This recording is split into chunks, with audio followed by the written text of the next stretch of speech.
Hey there, you're about to enjoy the Chronicles of Tom and Jade. Hi everyone, I'm Kevin Mann. Hi guys, my name's Annabelle Knight.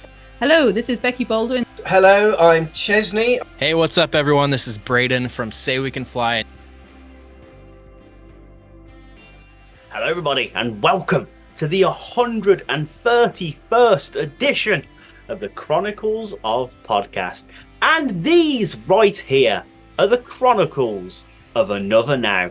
It is I, Jamie, and joining me as always this week is this handsome fella over here. I'm going to go with the handsome side. Just Tom, guys, what's going on? Let's get into it, shall we? Ladies and gentlemen, this week we are bringing you two very special guests. This week's guests are members of an incredible metal band whose unique blend of metal and electronica is launching them to the top of the game. Mark my words. Here to talk all about their upcoming second album, Hex, released May 22nd. Coming straight from the Netherlands, we are joined by Rik Bosmans and Stef Rikken as we bring you the Chronicles of Another Now. I totally fucked that pronunciation, didn't I? I just know it. I actually like it, Bosmans. Yeah, that's perfect. Yeah. How is it actually supposed to be? It's Bosmans. Yeah. Bosmans. The way you pronounce it, it's almost as if he's very related German. to. Yeah, it's almost as if he's related to Phil Boseman. Yeah. I like it. Bosmans. I'll keep using that. Yeah. Yes, I changed the guest surname. Yes. It's my default now. Like I've actually been to the course. and changed it. But guys, how's your Wednesday treating you? Well, I had the day off, so it was pretty awesome. So yeah, the weather is bad right now here in the Netherlands. A lot of rain, but still, yeah, I like to play video games. So yeah, incredible. What have you been playing? Time well spent. I'm playing Hogwarts Legacy right now. Oh, okay. Right. Is it fun? Yeah. Is it good? It's the typical Ubisoft game. Very how do you say it? Pretty you know what's about to happen. Was it worth the hype? I think not really, but yeah. if you're a Harry Potter fan, you want to delve into that world. So yeah. That's what I'm doing right now. The wife loved it. The wife played it. She absolutely loved it. I've not played it yet. Cool. Okay. Yeah. I'm thinking about it, but I'm a Nintendo Switch player and that version sucks apparently. So I'm not gonna touch it. I think. So I'm gonna stay clear. What are you playing on the Switch, Rik?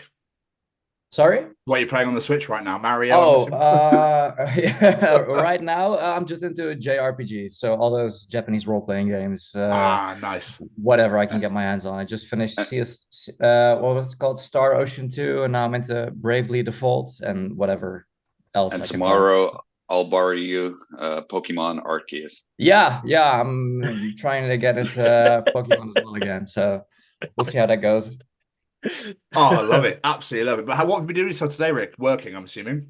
No, I had a day off as well. So I woke up pretty late, slept in, well needed rest. Yesterday we were with the band and it got quite late again. So it was nice to be able to sleep in today. Got a workout going, did some video games, and now I just finished dinner and I'll be eating that in about an hour when we finish this conversation. But that's just terrible planning on my end. Oh, so Rik, I'm so sorry. I mean, if you want to eat while we're interviewing, by all means, the YouTube would be great. People, nomming away. I'll sneak a bite every. Yeah, do it. No, seriously, please don't fucking starve yourself just for the sake of it. But please mute yourself. I don't want to hear any eating noises. No, Monarch, I'll ask a question as he's like,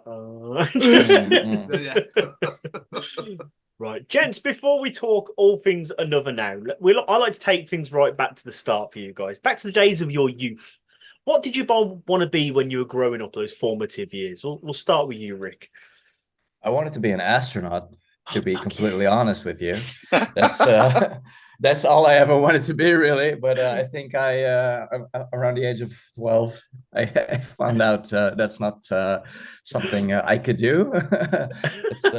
I think you need a bit of higher education than I actually got. So that dream went away. No, very quickly on, I think, right at the age of 12, I figured out I wanted to do something in music. So I was pretty quick with that. I always kind of tunnel vision blindly went for the music thing. And I've been trying to make that happen properly ever since. Amazing. What about yourself, Stef? Well, I never knew what I wanted to do in life. So at one point, I wanted to be a policeman or joining the military. But eventually, when I grew older, I just thought, I wanted to do something with people. So eventually I did education for a social worker's degree. And right now I'm a floor manager of a psychiatric ward. Wow. Really cool. That's really cool. Sorry, I didn't mean to interrupt you, Carry on. Yeah, it's amazing. It's so challenging, and every day is different. And it's also very rewarding to help these people out. And even though they're in forced treatment, because I work in a closed psychiatric ward. So it's a pretty rough terrain to work at, but it brings so much joy, and eventually you can help those people so much with an unconditional way of treating them and being there for them. And it's not something I'm really proud of my team, because we're one of the few teams in the Netherlands in the psychiatric care where we help these people with a very new method that comes from how do you say it? It's a sector care for disabled people, and they use that same method in psychiatric ward. So I'm super proud of what we do and what we're giving to these people. So those people, we want to show them that they're just as equal as we are, and we want to encourage the normal life like we do. A lot of people never went out for dinner in like 10 years, and we do such stuff for a close psychiatric ward, and that's pretty innovating, and that's pretty cool to be a part of that. That's amazing. Oh, I wanted to get up and like bow, but like that's incredible. Fair play to you. That is amazing. And to be fair, with your screaming, singing voice, you'd have been scary as fuck as a police officer. So Well, it could be of use, especially when you're pointing a gun at someone and you're like, to the ground. That'd be incredible. But where did this love of music come from for you both, especially like alternative music? Stef? You first, mate. I think I first really got inspired to. The first time I thought I could do music myself was I think hearing the first Linkin Park album. My cousin played me. I think before that I didn't have any. I knew music existed, but it didn't really register for me. I think maybe I was a little late with that, but at the age of 12, I think when I first heard that first album, that was the first time hearing like heavy rock music as well, and screaming and music as far as that goes with them. But that for some reason that triggered something inside of me. All of a sudden I realized, okay, music is cool, and for some reason this is something I could probably do. I don't know why I thought that. Maybe that's some arrogance in there, but I thought, I could do this. I could do this. I could totally do this. So from there, it just went from there. That's amazing. And it is a fucking great album, so it makes sense. Oh yeah, for sure. Yeah, still is. Yeah. What about you, Stef? What made you fall in love with the world of music? Well, when I was around 11, 12. My cousins introduced me to gangster rap, so it was it was a guilty pleasure. Like 50 Cent and Eminem and those type of new wave gangster rap. And eventually, when I went to high school, I had one friend, and he was a big Slipknot fan, and I was like, "Yo, dude, how do you even call this music?" So, but somehow I find it very fascinating wearing those masks and the heaviness of the music. So eventually I bought Guitar Hero 3 for the Nintendo Wii, and I was introduced to their song Before I Forget, and it immediately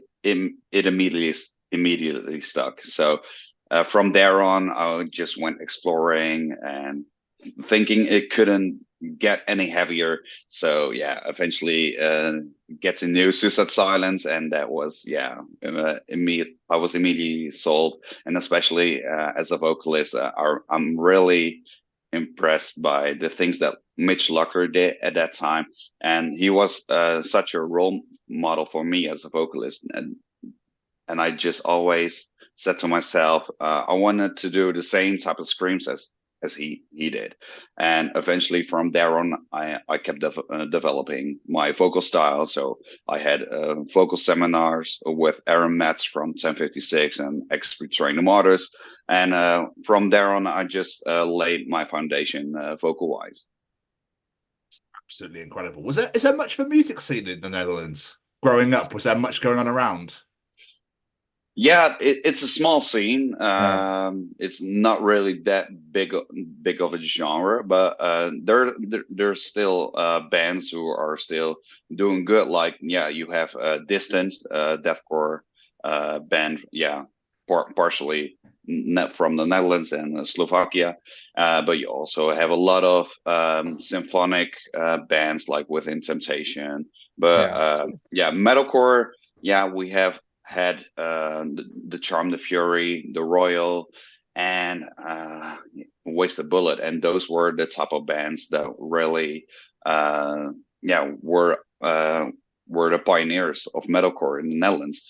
And nowadays we have a lot of different upcoming bands, so that's pretty good to see that there's still new music coming this way in the Netherlands, because we feel like there has to be more music, more events, and it's still developing. I think. What do you think, Rik? Yeah, I think it's getting a lot better. I think when we grew up, there weren't that many bands like us out there in the Netherlands. I think a couple like those you mentioned, but mostly it was just like symphonic metal has always been very big in the Netherlands for some reason. And I mean, that's cool and all, but it's not really my thing. So it was a bit difficult for me to imagine getting a metalcore band off the ground, even like in the Netherlands, because we don't really have any role models. I think like a couple of years ago, you started having bands like you said, the Royal, 4M King, bands like that. What's interesting is nowadays I feel like there's a lot more smaller bands coming up, and their quality is so good. There's a scene growing right now that's, I think we can really be proud of that as definitely as a small country. I don't think we've ever had it with this quality before, and that's very cool to see. That's amazing. I'm sorry to interrupt you, Steph. Just to go along with your football team. You know what I mean? Like, because your football team is unbelievable as well. So at least now you've got something else. Yeah, well, I think so. But for sure. Definitely. Sports. Yeah, it's very promising to see the scene still growing, and I think the Netherlands, like Rik said, has a lot of potential, and the quality nowadays is so much better. You can expect so much more from bands these days as you look at the production of the music, but also visually. There's so much more bands can do nowadays. Yeah, production especially, right? Like every starting band suddenly sounds like they've been going at it for 10 years already. Like production has gotten so maybe that's a sign of the times, really, that every band can have this massive Hollywood sounding production nowadays. It's crazy, but it's really cool to see that from Dutch bands as well, because we're not used to that. So Yeah, that's cool. Yeah, that's absolutely awesome. I mean, Rik, like, what did your parents listen to growing up? Though, did they influence you in any way, shape, or form? Oh yeah, for sure. Yeah, I think whenever you hear something interesting in our music, a lot of times I can trace that back to my parents. Like a lot of like my mom was really into Enya and like this Celtic music, like a lot of choirs and stuff. And I think I find myself putting those kinds of elements in our music as well. And I mean, yeah, it's strange. I think my dad used to play a lot of like this weird German house music, like in the car. And yeah, that's maybe where like EDM beats and stuff come from in our music as well. Yeah, they're always proud of the fact that they really raised us with a lot of music around the house. Like always something was playing. Yeah, for sure. Incredible. What about you, Stef? Well, my father played guitar, but I never paid any attention to it until I got into metal. And at that moment, I realized, my dad was really good. He could play the solos of Van Halen, Eruption, songs like that. And I was like, oh, really? Yeah. That's oh my God. crazy. Get him on the next record. Yeah, Okay. that's crazy. Oh, and that would eventually, be cool. That would be and cool. eventually, Yeah. he told me that he was also once in a metal band, in a thrash metal band. And I was like, oh, show me some pictures. And he told me a lot of stuff about the old days. And he had several shows play with an old thrash band who was very popular at the time, Toxic, Circus, I think, or something like that, and Death Angel. And yeah, that was pretty awesome to see. And a lot of people say I'm very similar to my father, also in appearances. So it's what's crazy to see that, to look at those pictures, and it was like, oh, dude, that's just me, but with long hair. It just didn't make any sense, but it was very awesome to see that. And I think from that moment, also my father encouraged me to go to metal shows, and we also went to a couple of shows together. So my first metal show was together to Amorphis, but eventually we had a shared compassion for Killswitch Engage. So we went to a lot of shows together, and also with Howard when he was still in the band, and also with Jesse. So it was a great time. That's awesome. So we heard earlier what made Stef want to become a vocalist, but yourself, Rik, you're a vocalist, you're a bass player, you do production as well. Where did it start for you? What was the original aim when you got into music? That's a good question, man. I think that Linkin Park CD made me think like, oh, I could do this. And after that, I was always just in bands, like different bands doing whatever, mostly punk bands, because that's the easiest thing to play when you're just starting out. So I think most people started in punk bands. Yeah, it was terrible. It wasn't good. But I think looking back, I always had this obsession with recording, because I remember borrowing this like cassette tape recorder from my mom that she used to record her rehearsing her choir things and stuff. And I would take that cassette recorder to our band practices, and I would just put it somewhere in the room, press record, and then play our shitty songs and record it into a computer with a shitty aux cable, and not even mix it down or whatever, just upload it on, I think it was early MySpace days or something. We put our punk demos on there, and yeah, it wasn't good, but I think that really made me want to pursue recording more, and trying to figure out how to make it sound better, and eventually the songwriting started to get better. And I think that's when I slowly started getting into like being in metal bands, because that's a bit more difficult to do. And I think my guitar playing slowly improved, and my singing improved, and that's whenever I got better, I think maybe I tried to be a little more courageous with the music I wanted to make. And Yeah, another now is where it's at right now. I think that's the best I can do, and the best that we can do right now. And yeah, that's really it. So, Steph, for yourself, like to be the front man right at the front of the stage in a band, you've got to have a bit of an outgoing personality to be out there in front of all those people. Is that something you've always been like, been out there, or is that something you've sort of had to work on and develop in order to do live shows? No, I developed it. I'm pretty introvert, and I remember the first time on stage it was very uncomfortable. But yeah, with my first band, I just got used to it. Just played many shows, and when I joined Another Now, it was I already developed the frontman mindset. So nowadays, a lot of people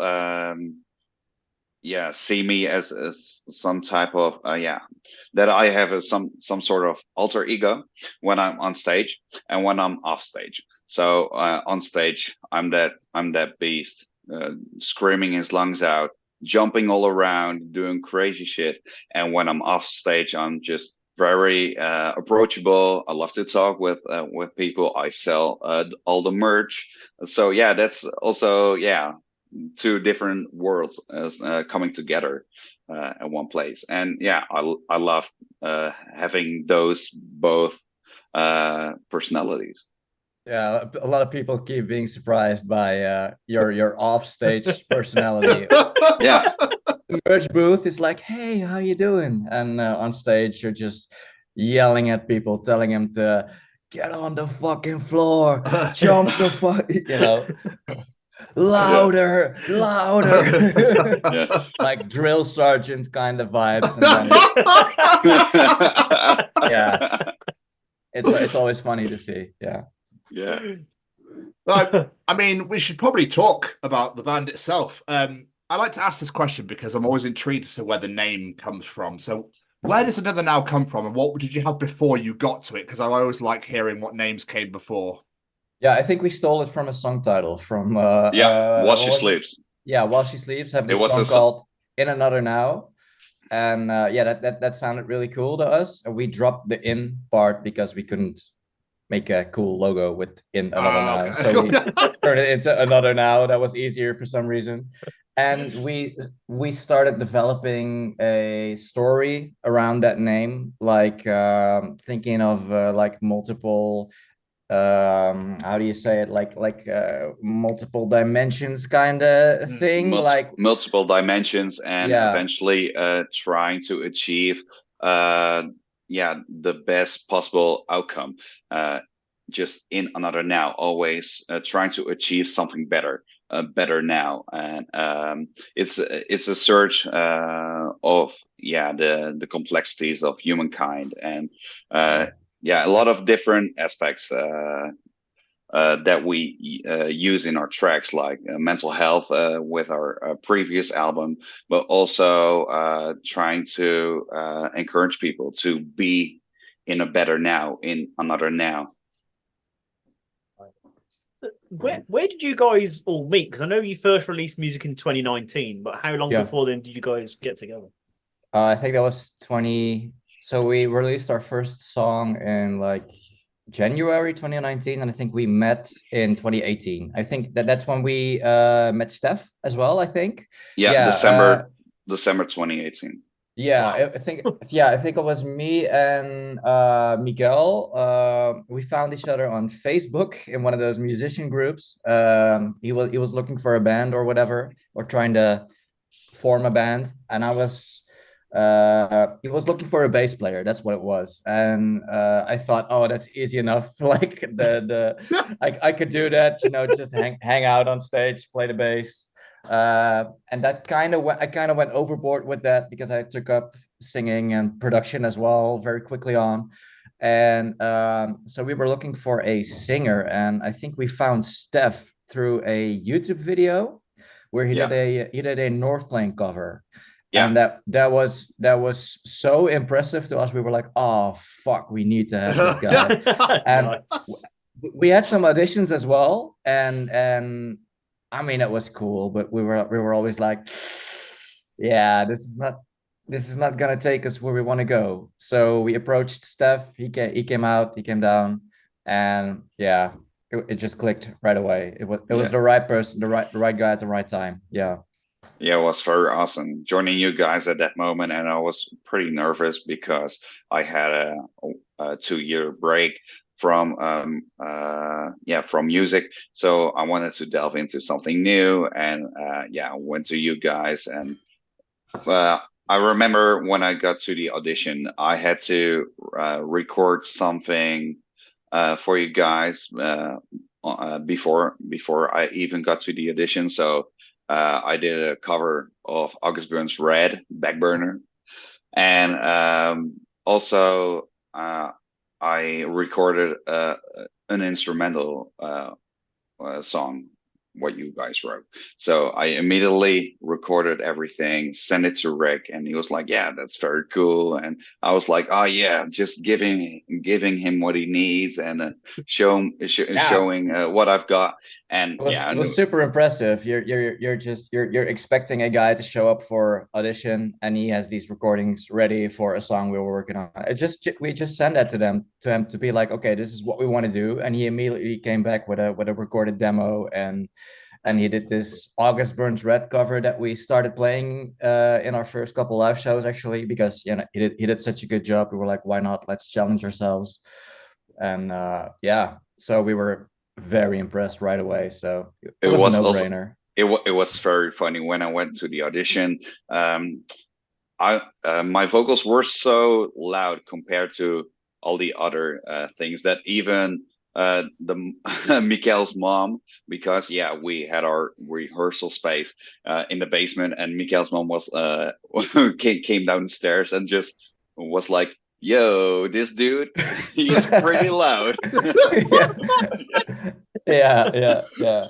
She had heard vocalists before, obviously, with the auditions and stuff, and even with her, she was like, oh my god, this is the guy. You need to have this guy in the band. Yeah, that's funny. Yeah, that's amazing. That's how you know you definitely won, when you got the band's approval and a band member's mom's approval. That's like, oh yeah. And she wasn't down with just anyone. I've heard stories of the little brother having a band as well, and her being not too fond of some of those band members. So yeah, a huge stamp of approval for sure. Yeah, that's definitely.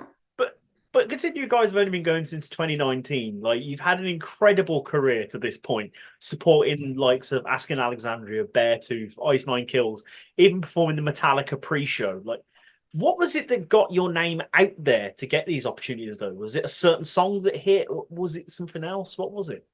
Ooh, that's a good one. I think we kind of came up like early 2019. I think we came up in a time that was kind of a low point, I think, for the Dutch metalcore scene. Yeah, there were all of a sudden every metalcore band that was a thing just fell apart, and we filled the space. Yeah, we filled that space, and I remember, like, our first couple of shows were pretty packed. Like, the audience was way better than I could ever have dreamt of, and I think we just filled that void somehow. And looking back, those first songs, production and songwriting wise, it wasn't really what it could have been or should have been, maybe. But I think the fans or the Dutch scene was so eager to see a new band step up, and we just had a really good reception. I'm very grateful for that. Yeah, definitely. The reception was so good. Everyone said, oh, the quality of the music is very very American or not Dutch. Yeah, that's something we got a lot. Yeah. It's very not Dutch. When Dutch people call something very not Dutch, that's a huge compliment, because that really is a certain feeling. Like, when something feels too Dutch, or that's not a good thing. I don't know how to explain it, but there's this cheesiness that Stef and me know what that means, and it's hard to explain what that is really. But yeah, we were called not Dutch in a good way. So I mean, you were talking about how production levels weren't where they could have been, and musically couldn't really, but everyone's got to start somewhere, haven't they? At the end of the day, you're not expected to come straight out and be like, "Bang, here we are." Oh, by the way, we're number one in all the charts around the world. That's what you know what I mean. Like, it's obviously, so the fact that you've gone from where you were 5 years ago, especially with a pandemic in the middle of it, to now is insane.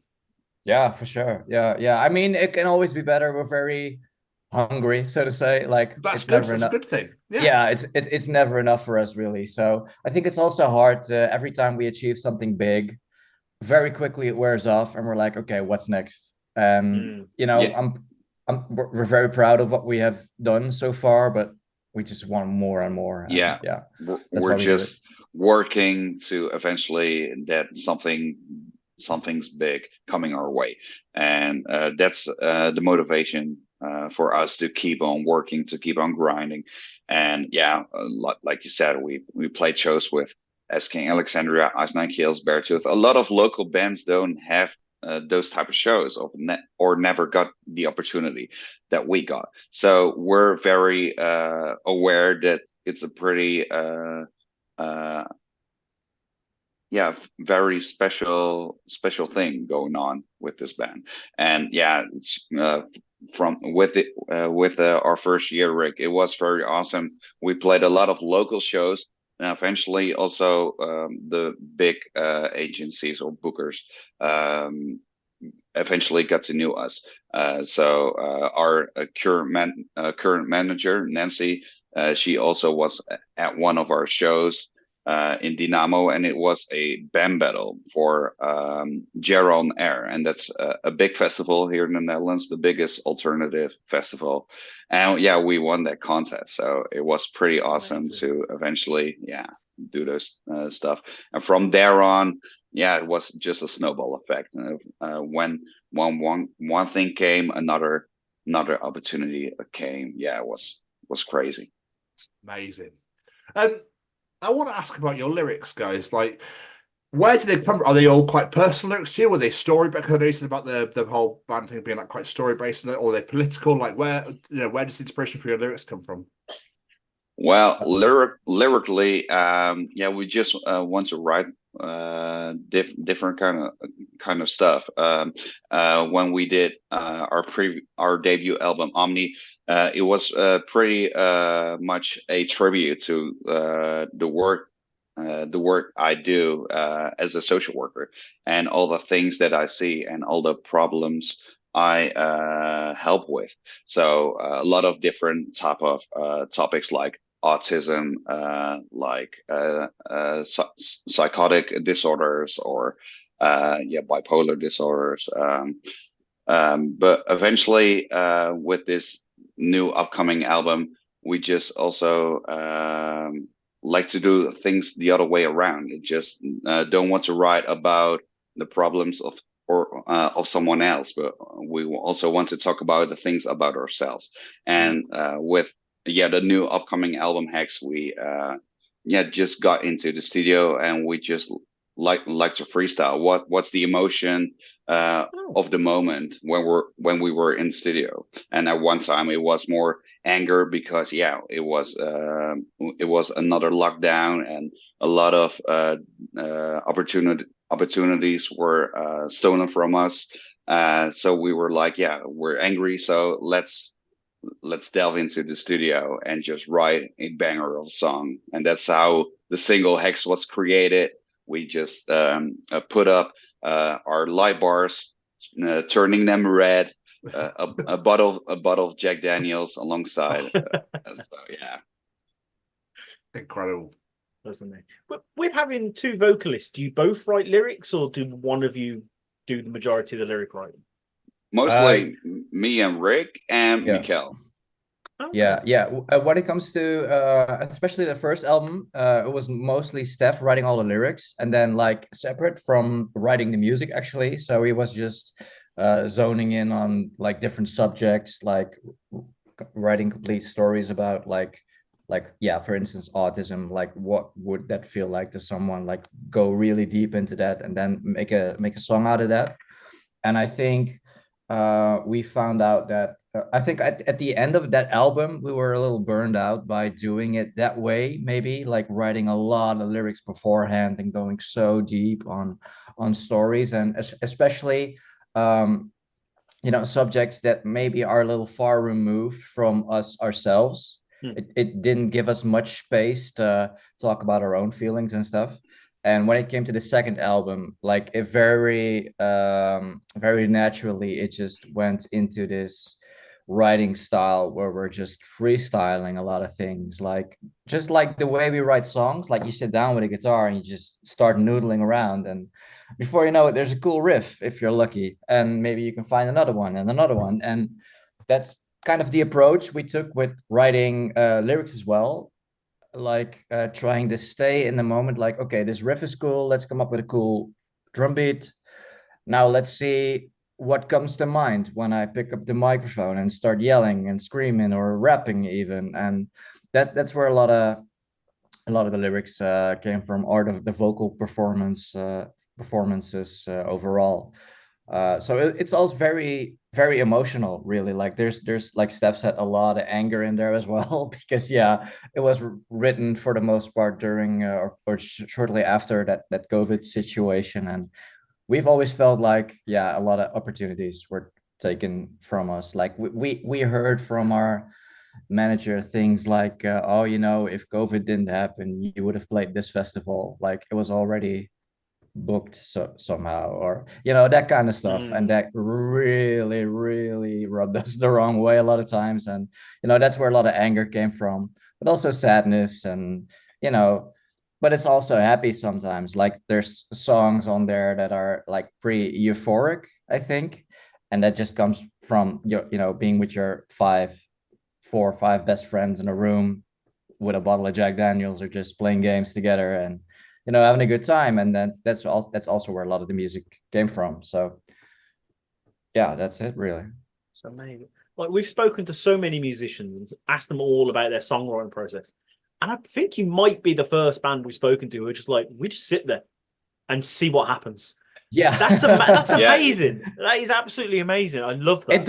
It doesn't always work though, and that's the frustrating part, because when you go in for a writing session and you end up with nothing because nothing works, that's frustrating. That's not a good time. So we sometimes just revert back to the old ways, writing stuff in advance, or taking a demo home and really working on it by yourself, trying to see what works and stuff. But we felt like for this album, it was a really good feeling for all of us to be involved in the process at the same time, and come up with ideas together. That really helps with cohesion in the band as well, I think, because on the first record there were songs that some of us were like, I didn't really have a hand in this as much as I would like, or we're saying stuff here maybe that I'm not really agreeing with or whatever.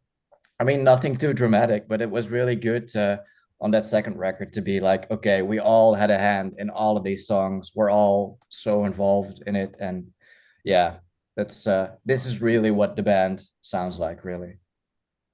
It was all a team effort, every track.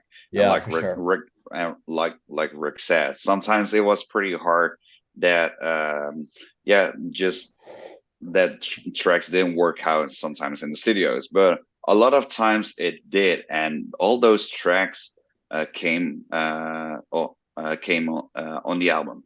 So tracks like Hex, Doubt. What else did we have, Rik? We also had Daydreamers. A lot of different tracks. Just going into the studio, and we were like, this is the type of song that we want to work on. And we have a lot of talents in the band. I'm pretty fond of Rik and his talents to make everything very clean. And also it's crazy because our demo quality is sometimes even the quality that a lot of band uses for their releases. So all those riffs just came to life, and Rik adding all these EDM samples and influences into the tracks, and it just works out so good. And Max, he's just our guitar player. This guy always comes up with the craziest lead guitars, also very new type of riffs. And Mikkel, he's also very involved with the songwriting, lyrically, and also vocally. So he also got some parts where he raps, and just awesome to do something new with this new record. Just most bands have maybe one or two vocalists, but why not 3, or why not 4 or 5? Exactly. It was really the case of whoever comes up with an idea and records it and it sounds cool, it just stays on the record. And all of a sudden you got 3 or 4 different vocalists on a song maybe, and why not? I mean, as long as Stef doesn't feel too left out, like he should be the main guy still, but still at some point I just love all these different dynamics, just giving the mic to someone else, because at one point it gets very how do you say, monotone. You just want to have so much diversity. And at one point I just also handed the mic over to our drummer, who can do a little bit of harsh vocals, and he did some awesome takes on that one. But it just really helped adding the diversity and the dynamic to the song. Yeah, it's like a songwriting cheat code, almost. Like if a song isn't that good, there's too many lyrics or it's too wordy, like just switch up the vocalist and you got a whole new part of the song and it just works again. And that's a really cool thing we want to develop further. And plus, if you're playing live, that means Stef can go for a piss break and you can't. That's awesome, right? That's a good one. Yeah. But we were talking a minute ago about your sound, like you add in different EDM samples and stuff like that. You've got a really unique sound, blending metalcore and electronic and stuff like that. How did you guys find your sound? Like, was this always what you wanted to do, or was it sort of something that came along time? No, it just came along. The sound found us in the moment. We love all these EDM aspects in music, but I love to listen also to trance music, especially DJ Chesto and stuff like that. And Rik also had a lot of different EDM projects a couple of years back. So he had a lot of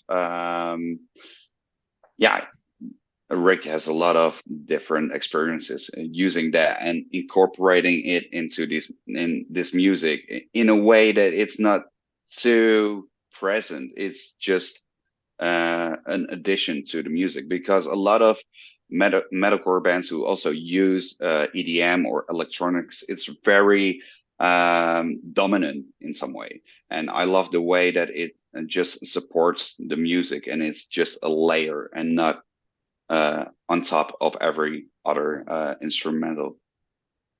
Yeah, it's actually funny. Like before we started this band, like maybe around 2017, 2018, I was doing a lot of electronic music. Like Stef said, I had like this drum and bass project, and I was doing a lot of house music and doing like DJ sets and stuff. And I kind of got burned out on that, and that's why I decided to join like Miguel as a bass player. And my first thoughts about doing this band were I want to keep it as raw as possible, like no electronics. That was I remember thinking that very clearly, like it should be a metal band, really, like as raw as we can do it, like. And I don't know what went wrong, but it just ended up happening that we started adding electronic elements. That wasn't even, I don't even think we had a conversation like, oh, we should totally do like synths and stuff. It just, I just started adding it to our songs, and people were happy. People were excited about it, and I think it just became more and more. And our first single could have been as easily just a metalcore song, plain and simple. I mean, we had something ready to be released, like shortly before we did that song that eventually became like Lotus, the first single. It could have been a completely different sound that we started with, and maybe it would have stayed that way. I don't know, but yeah, I think we just started incorporating those elements, and it never went away. Maybe it will sometimes in the future. I don't really think so, but we'll see what happens. I love the idea of just sneaking them in. No one will notice. It'll be fine. Yeah. I'll put that in there. Put that in. No one will notice. I produce. It's fine. No one will notice. Yeah. So, I mean, we should probably talk about the brand new album, seeing as it's out next week. So Hex is out May 22nd. Are you excited? Yeah, we're super. Sure. Yeah.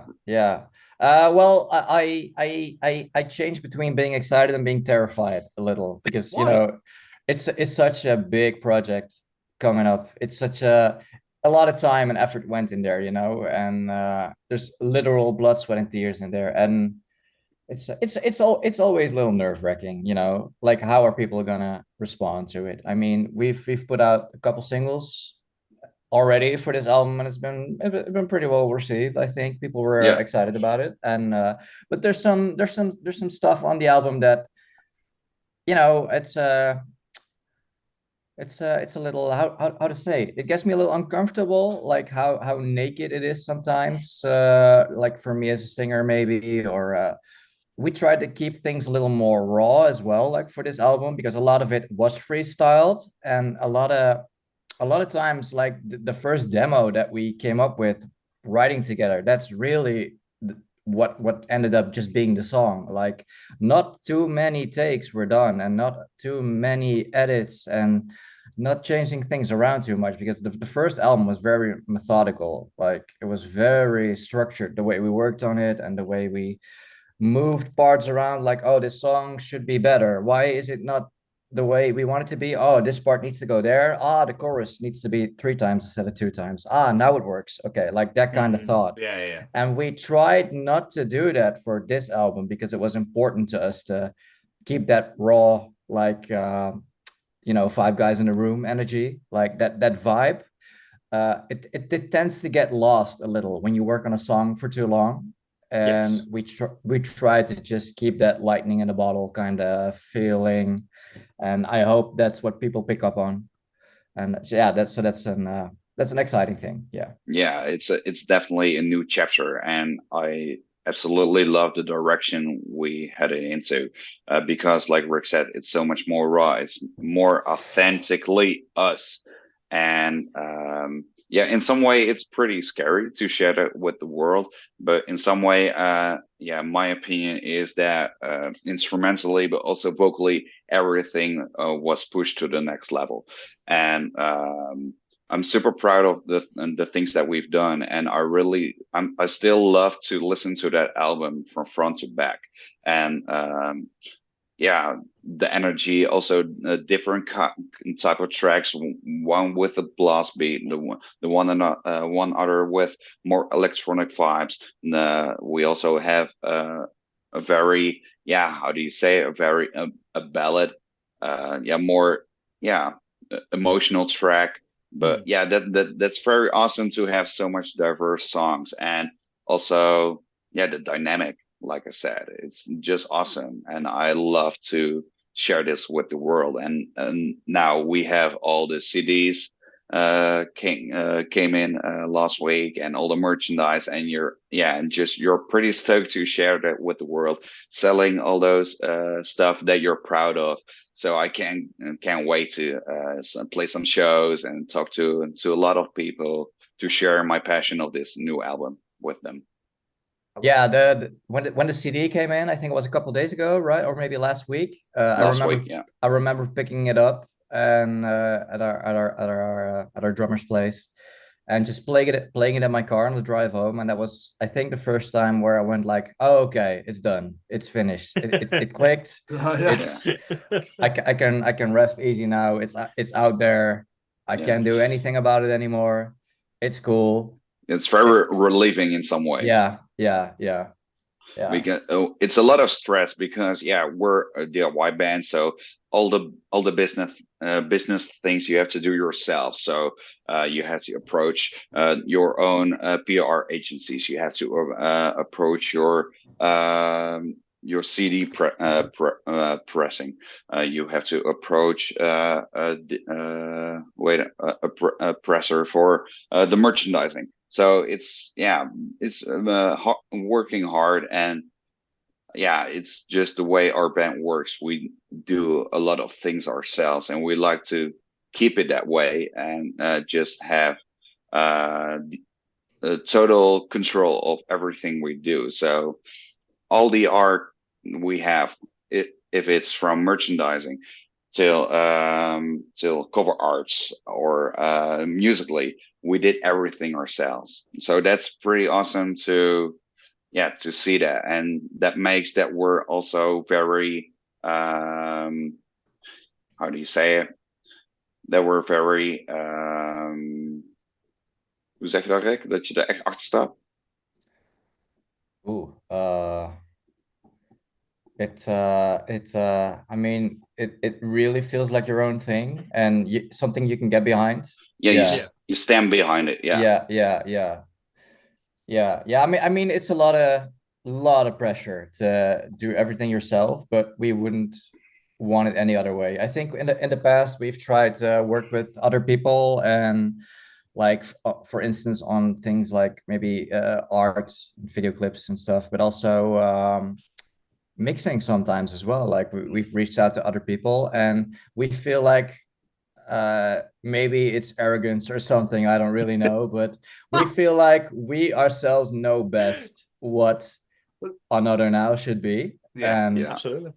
And we'll fight you to the death if you think, if you have another opinion or whatever. And so it's something we're really proud of, like everything we do ourselves, and we stand behind it 100%. But also, like, what if it's not perfect? What if then that's your own fault?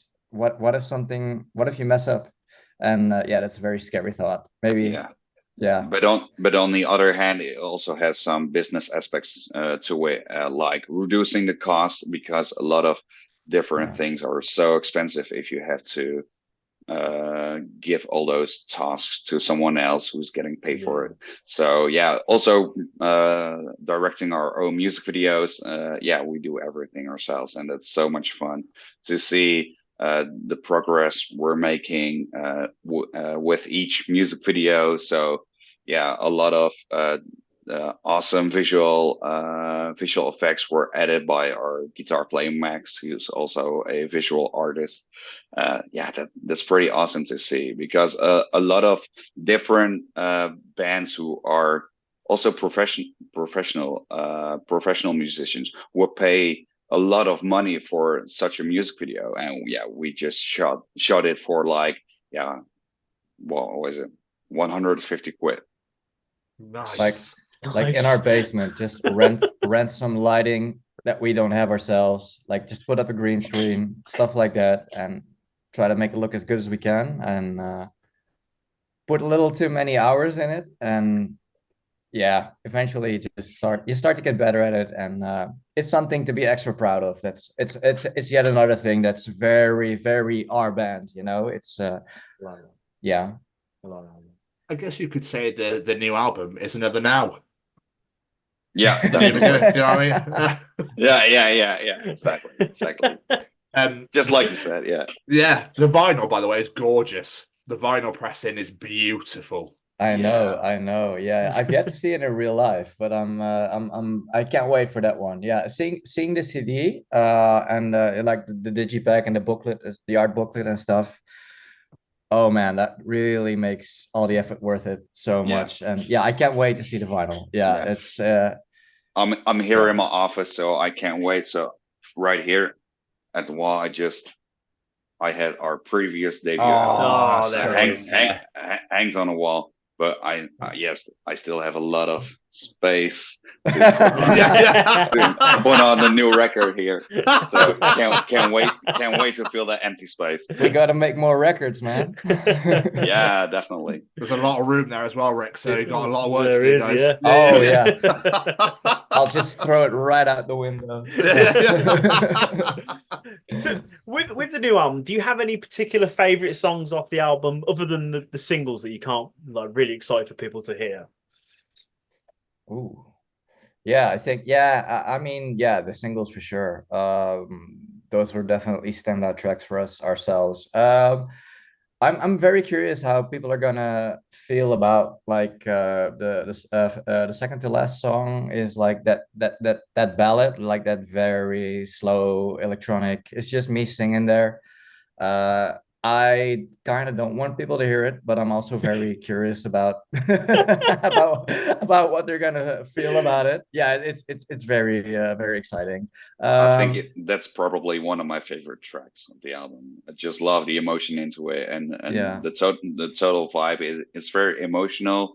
It's about us just looking at our previous endeavors and who we are today compared to the past. So that's a pretty awesome and also emotional track. Yeah, I got very emotional on that one. Yeah, that was that was scary. Yeah, but there's there's a lot of songs I'm really proud of. Like I think Doubt was the first song we wrote for the album, I think, and that right away kind of really I feel like somehow that was the blueprint for how we were gonna do the rest of the album, like the writing wise, like a lot of freestyling. Miguel had a rap verse on there for the first time. It's just me, Stef, and Miguel just taking turns on the vocal mic, and that was really cool. And we also have so many great memories of that track because we played Doubt even before we had any album plan. So we also incorporated it into our set list live. So we played that track just to experience what works and what does not work.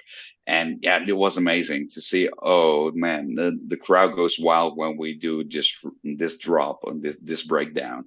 And yeah, that's so amazing. So Doubt is probably one of those tracks. Yeah, it in my opinion stands out. It just had that.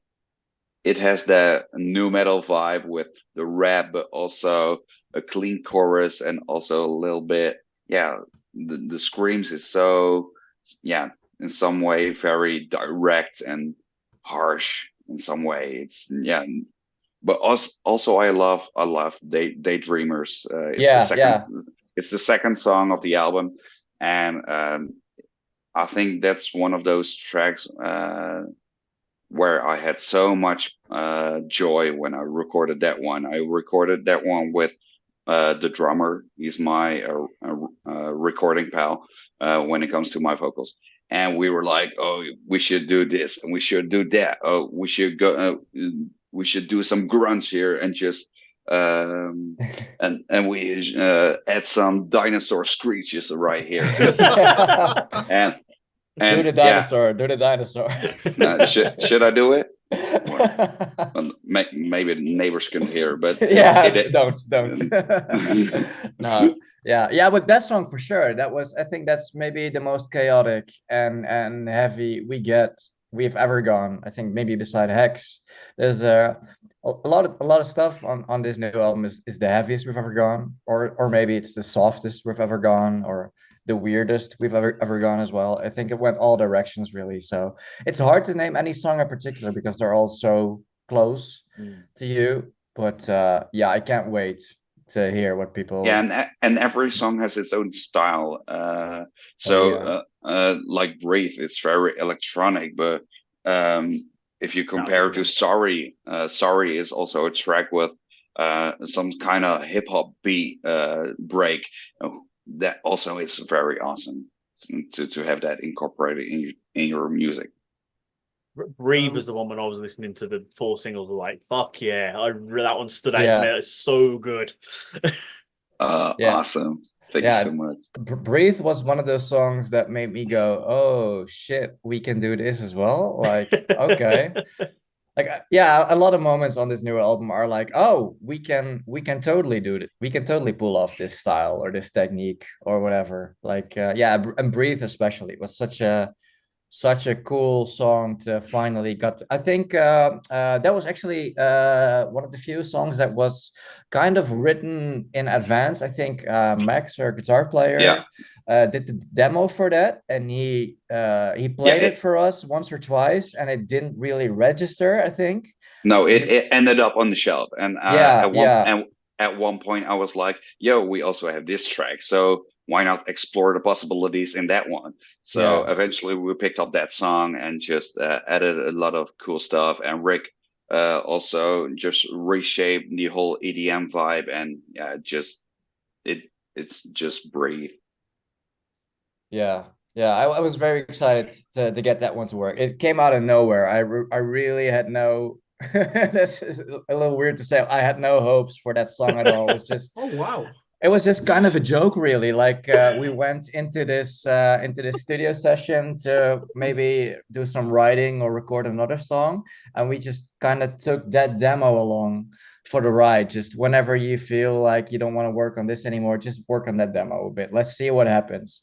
And there was some drinking involved as well, maybe. And I think, I mean, that makes creativity come from all directions, really. And it worked out. It was I knew Max's mind was blown. I don't think he expected anything. I don't think he expected us to do anything with that demo anymore. And it was like, half a year later, all of a sudden his song is finished. Look, here you go. We worked on it. And that was really cool. So, because Breathe is one of the ones that I was also going to point out with Doubt. And I also really like Parallax off the first album. Absolutely love that track. Yeah. Also one of my favorites still to this day. But it's also the most personal song of that track, because at that time I worked at a place. It was how do you say it? Some sort of it was a home for people with autism spectrum disorder, and I worked there, and I just wanted to give a tribute to the people I worked with when I had a new job. So that was a pretty cool track when we wrote this one, and especially all the lyrics that I wrote, it just comes from the heart. It's a very beautiful thing you did, Stef. Yeah, very beautiful. Thanks so much. Yeah. That song I always keep going back to as well. Like when I show people like what we do, when I decide to tell someone, hey, I'm in a band, and I'll play. If I can play him one song, it's Parallax always. Like, I'm very proud of what we did there. That was really one of those moments again where I'm like, oh damn, we can actually write songs. We can do something that's cool and unique, and like with that electronic breakdown as well, and with the Eastern Asian influences with the string instruments and stuff. Like a lot of things we hadn't done before, just very boldly attempted, and it worked. And it's ended up being really cool. So very proud of that. It's like you're changing the game a little bit. It's like you're creating a new genre that people are going to start following you in. Oh, that would be cool. Because I've never listened to or heard anybody quite like you guys. Okay, cool. Yeah. Well, that's very awesome to hear. I like to think we're unique in what we do, but yeah. I mean, the influences come from somewhere, obviously. I mean, it's I think it's a lot of different ingredients from different places just thrown together, and I like to think that's what makes us what we are and why it's cool and why it works. Yeah, absolutely. But you've got a Dutch tour coming up. May 24th, I believe it's starting.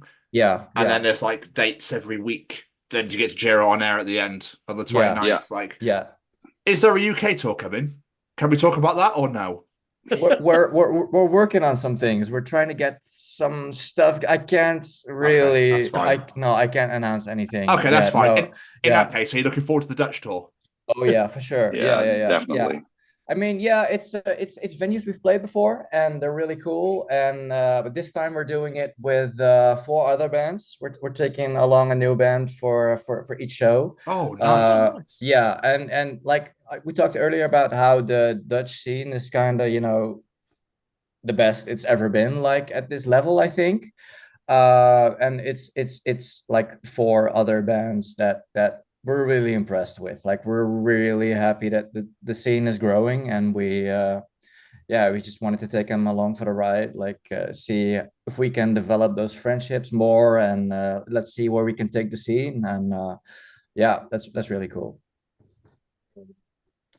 Before we start wrapping this up, like if people are listening to this and they're like, do you know what, I want to check out another Now music now, I like the sound of these guys. What's a couple of songs from the back catalogue that really stand out to you to give people a real feel for what you guys do? Parallax. I figured that was coming. Yeah, Definitely. Yeah, but I would show them to maybe 3 songs. Parallax, because it's just a great song that's been there in from the start, but also Hex, the new single, which also shows how heavy we can get. And also I would show people like Doubt, just the flow, and also that new metal hip hop kind of vibe. So I think. But what about It's very difficult to choose, because if we want to show off our musical diversity, why not go with like Cascade has this like hardstyle gabber kind of break in there, like that always makes people go, oh, what the fuck was that? Yeah, we can also tie a rope around someone in his chair, and we can just play the whole discography. So let's do that. Let's do that. Yeah. Phenomenal. I love that you're willing to kidnap somebody just to make them play, just to play your records. Yeah. Anything. Phenomenal. Absolutely. But you had a feature recently as well with Anchors and Hearts. With a song called Wasted Lives. Like, how did you get involved in that? That's a great track as well, by the way. Yeah, we had some contact with their label, and their label manager Alex just reached out to us, and he's a really big fan of what we do, and he was like, we would love to have a vocal feature on this one with this band. And we were like, we definitely want to work with them. So the previous stuff was also very awesome. And we also want to make sure to establish friendships and also business partners. And we aim to head to Germany, because that's it's mecca of the metal country. So it's just a logic way to do that. And we had so much fun recording that one in the studio, and just sending over to them, and just adding some new things, because it was how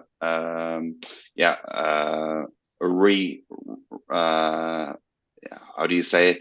They already released that track before on the album, so we added a lot of new stuff to the second version of that one.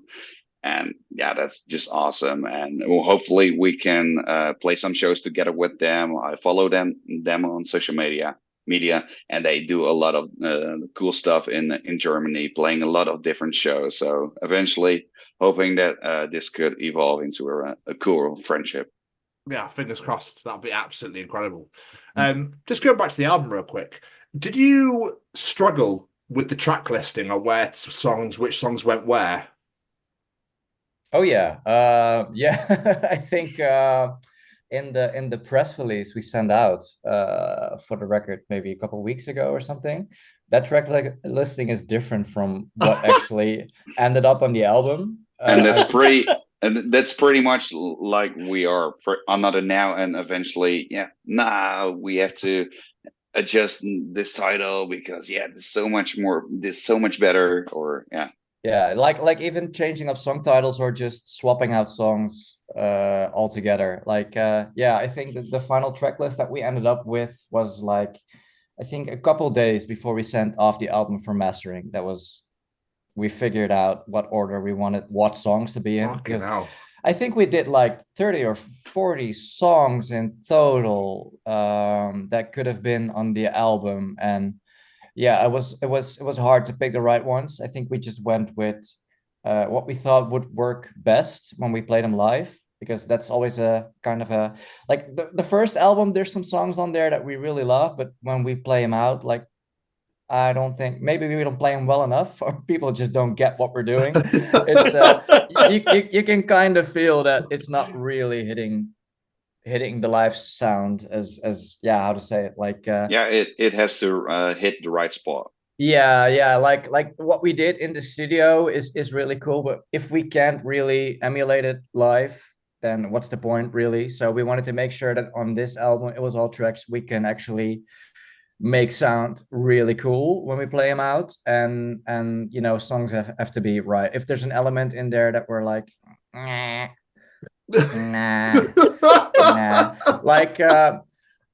I mean, every song, at least 4 of us have to be down with it. If some of us are like a little weird about it, then we don't want to have them on the album, really. And I think we're gonna rework some of those demos that we shelved and maybe put them out eventually. That's something we're thinking about. But it's 15 tracks, man. It's a lot of music that we put on this CD. So I hope it's enough. I mean, I think that's what people do, like 10 to 12. That's fucking plenty, if you ask me. More. Yeah. And I'm very excited to hear it. I cannot wait for it to come out. Good, yeah. Few more questions. Sorry to keep you. I got a few more questions. That's okay with you. No problem. So you're playing Jira on air. I hope I'm saying that right. I'm probably butchering your language, and I'm so sorry if I am. I don't know how to pronounce it either. It's Yara. Yara. I don't know. Do you approach festival set lists completely differently to how you would another now gig? Because obviously, maybe people haven't heard of you. Maybe it's like, let's just drop all the bangers. Oh yeah. No, we do approach that differently. I think when we were starting out, we were like, "Fuck you, this is who we are, and this is what songs we play." But we did realize that if you play more of a metal festival, then maybe it's best to just keep it as metal as we can go. And Year on Air is more of a punkish festival, maybe. It's a very alternative. It's metalcore, pop punk, post-hardcore, deathcore. So we know we can go all over the place on that set list. So we definitely do. And that's maybe most true to what our music is as well, like all over the place. So but if we play somewhere where we're like, maybe they're not gonna like the singing as much, then we'll do a little less singing and more screaming, and and a bit more corpse paint. Yeah. Oh yeah. It will look so good on you, right? Maybe I'll try it sometime. Maybe for a Halloween show or whatever. Love hearts over the eyes, Yeah. Love it. Brilliant. Finally, I have one last thing I want to ask. When you first started this journey of Another Now, did you ever think this is where you'd be today? No, not at all. Not at all. No. I think we've exceeded all our expectations. Yeah, for sure. Yeah. Once again, like when I started out being a part of this band, I just thought I'm gonna be a bass player hanging in the back of the stage, just playing simple metalcore songs, and maybe once every couple of months, and that would be cool. And it kind of blew up, and now I can't wait to see where it goes, where it takes us. We work as hard as we can on it, and we'll just see where it goes. Yeah, definitely. Perfect. Well, I really hope you guys can get over here at some point, because I'd absolutely love to just throw down with you.